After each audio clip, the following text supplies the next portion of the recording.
Hello and welcome back to yet another video in the OpenCV and Deep Learning tutorial playlist. So this is going to be the second video of the tutorial series.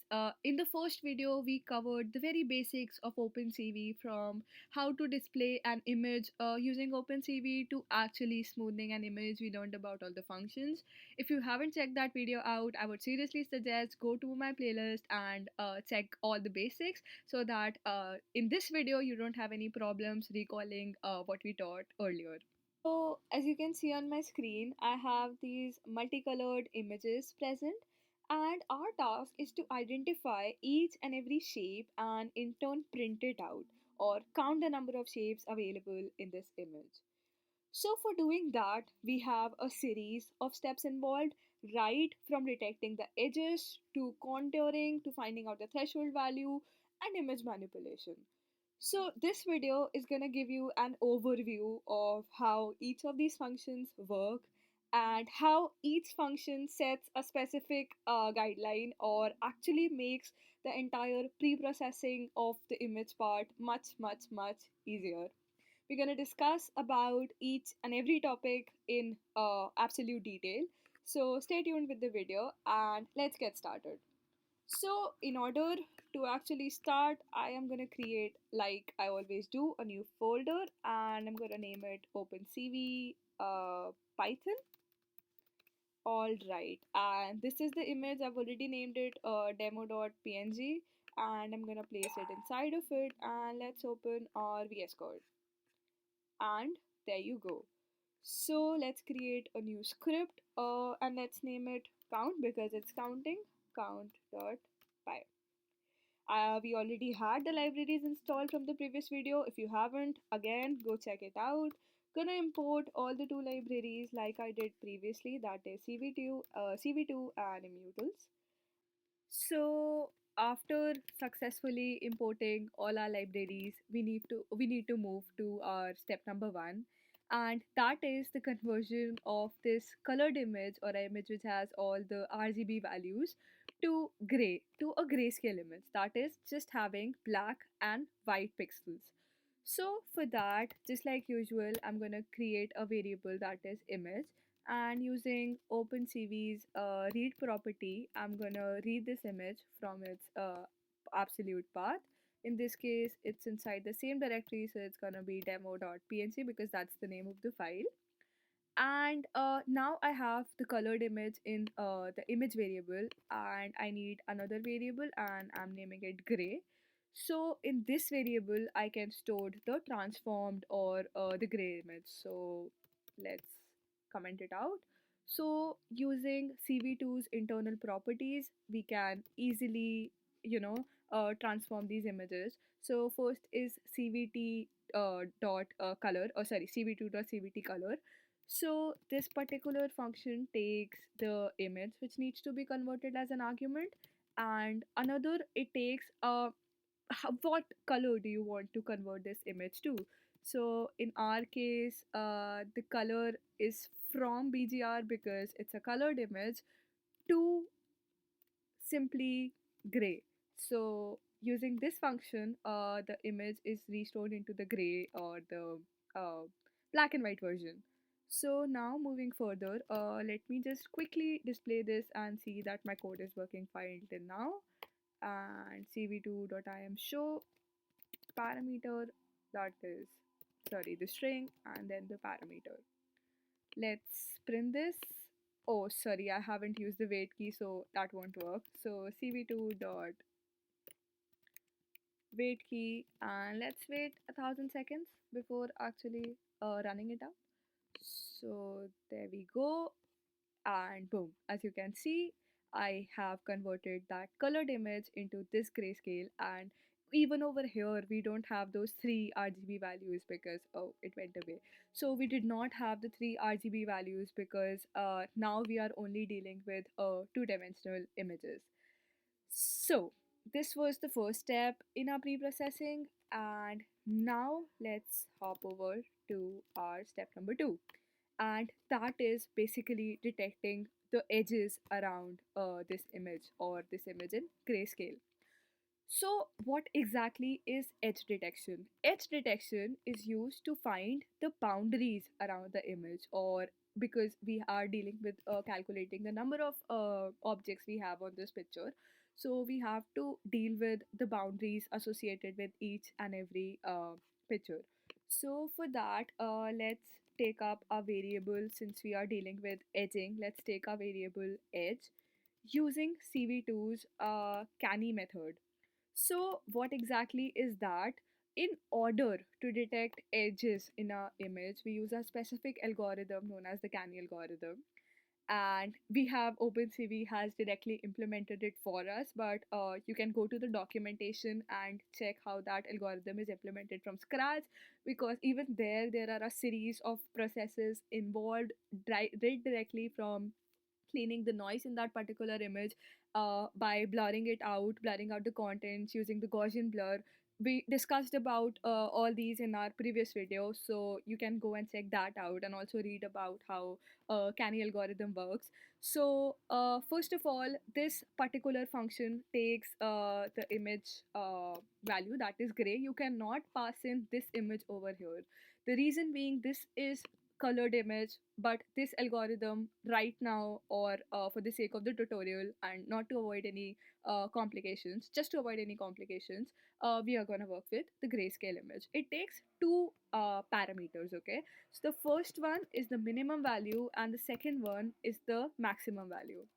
So minimum value as in every point in the pixel which is below the minimum value will be converted to a certain value, and every pixel above the threshold or the threshold value will be converted to a particular value.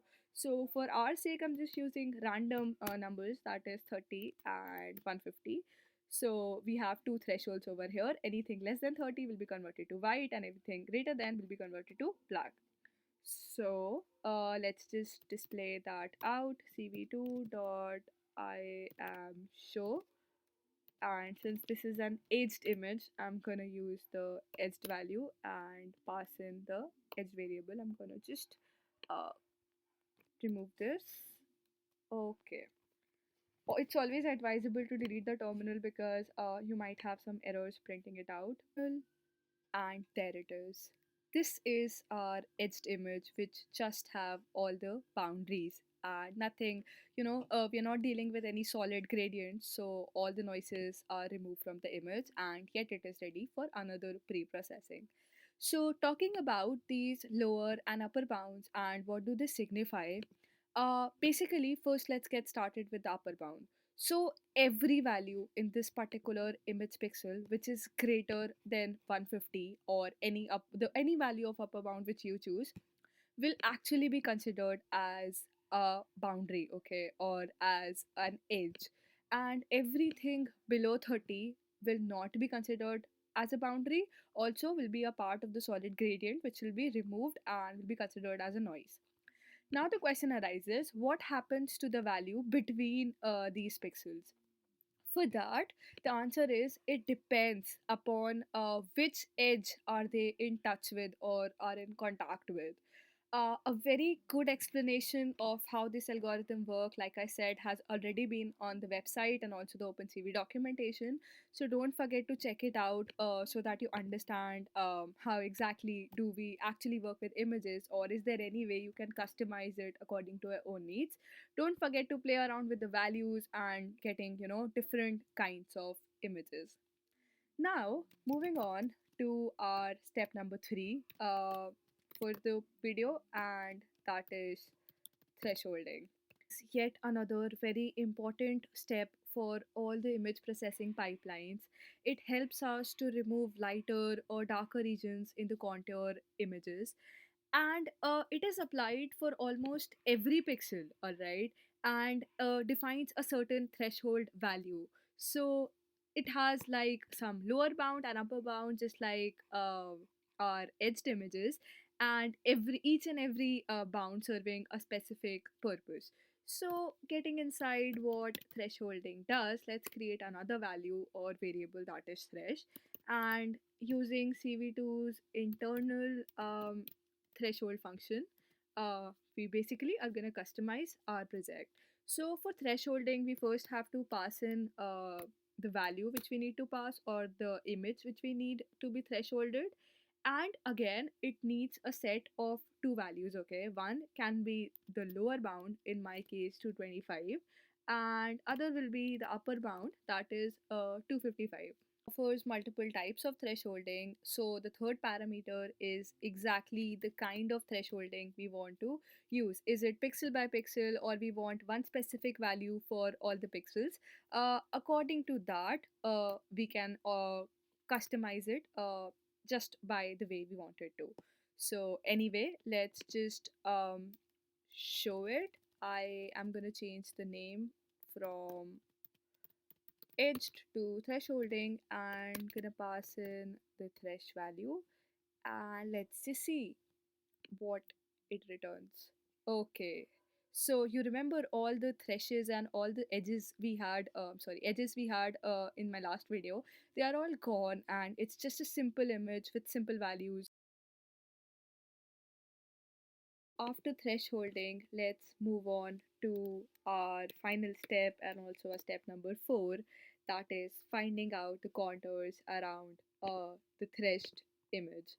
So contouring is like finding one curve which joins all the continuous points having a same or a similar color.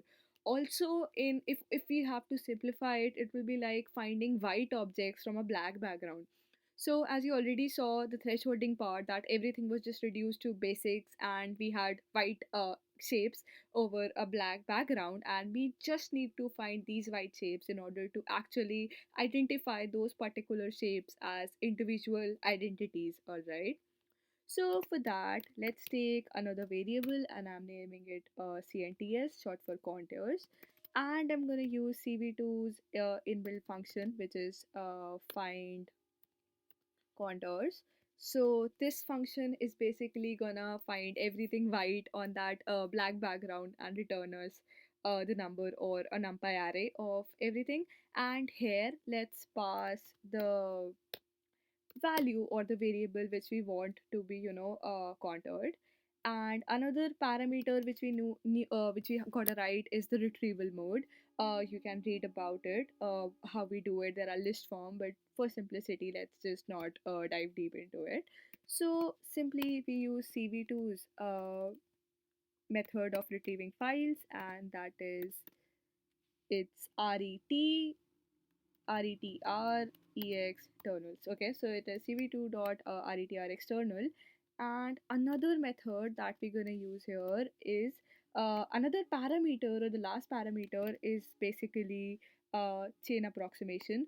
And I'm going to not keep it none, I'm simply going to keep it simple. So what do you think is this third parameter? All right, so while we are working with OpenCV, and if we have to detect the images or the contours, we don't need all the points. All right, we know that these are straight lines, and we don't need every dimension of it. Every point here, every point here, every point here, here, and here. List like this.